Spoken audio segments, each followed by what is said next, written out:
ماکان توربو الکتریکه که شتاب 0 تا 100ش 3.1 ثانیه است و بالانس کنترلشه. یه خودرو تمام برقی 630 اسب بخار قدرت این ماشینه و اصلا یه چیز عجیبیه دیگه. 160 مایل سرعت نهاییشه، یعنی بیش از فکر میکنم اگه اشتباه نکنم 250 تا. که طراحی جدید پورشه رو دارید توی این ماشینا می‌بینید. درها فریملس شدن، چراغ‌های جلو اومده توی بخش سپر قرار گرفته. دوستان عزیزی که معتقدن ماشین‌هایی که چراغاشون توی سپره و بعدن اینجا میتونن اینجا ببینن، دیلایتامون اومده بالا.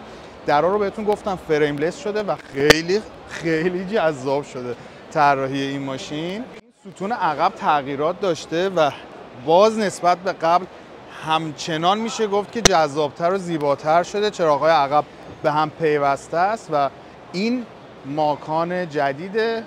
برفاکان عقب هم نذاشتن باشه. اینا حذف آپشن میکنن جدیدن، اینا دارن میرن تو کار حذف آپشن. یه نگاهی به داخل ماشین هم بندازید. 2 تا مانیتور داریم برای سرنشین‌های جلو، یعنی یکیش برای شاگرده، یکیش وسط توی اصلیه و توی قسمت کلاستر هم باز یک مانیتور رو داریم. چقدر قشنگ طراحی این ماشین واقعا.